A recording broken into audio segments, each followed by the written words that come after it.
Welcome to the daily scripture. This is Father Matthew. Mark chapter 12, verse 38. The widow's mite. It's about true spirituality.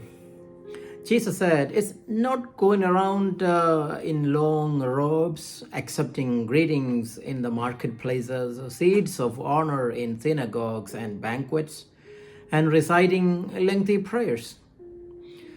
Jesus wants us to stop investing in earthly glory.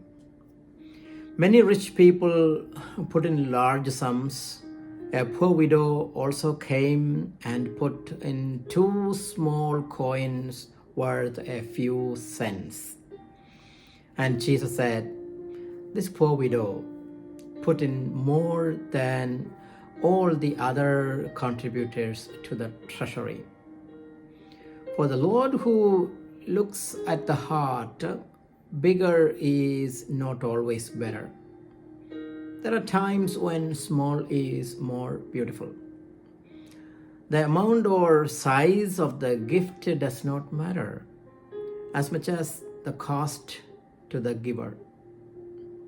The Lord evaluates us on the basis of the sacrifices we make for others, and on the degree of our surrender to God's will. Luke chapter 11, verse 38.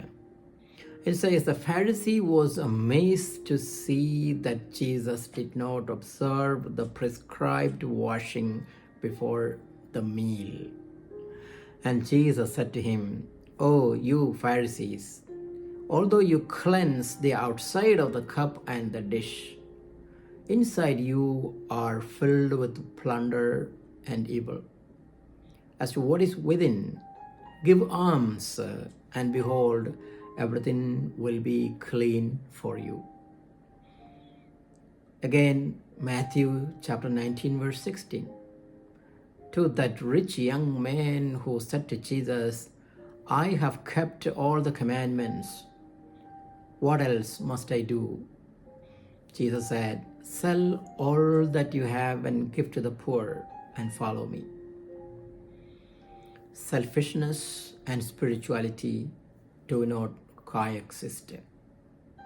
No spirituality without the willingness to give away, without giving alms, without helping the needy.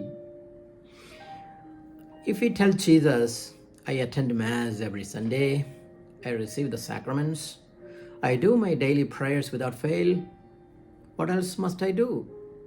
Jesus would say the same again. Give alms, and behold, everything will be clean for you. Like the scribes and Pharisees, we could be concerned more about the externals of our faith, instead of growing closer to God in our hearts, or practicing our faith with greater humility and selflessness.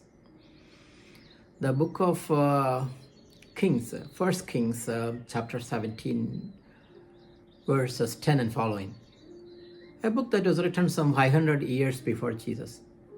It showed us how a poor widow practiced such self-giving spirituality. "Blessed are the poor in spirit, for theirs is the kingdom of heaven," said Jesus.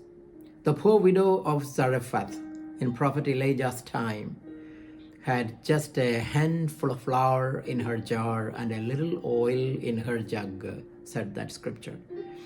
She thought as soon as she prepared something for herself and her son, they would starve to death.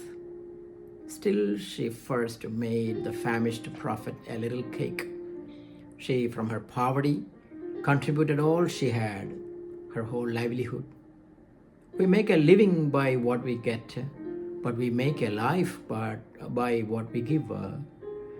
The generosity of the widow who fed Prophet Elijah is mirrored in the second widow, who, from her poverty, contributed all she had, her whole livelihood again. She gave from her poverty and not from her power, privilege, or excess.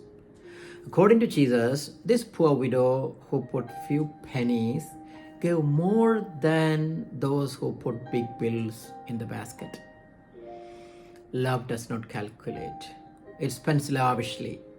A gift that is given with a grudge or for display loses most of its value. But a gift given out of love, with a spirit of generosity and sacrifice, is invaluable.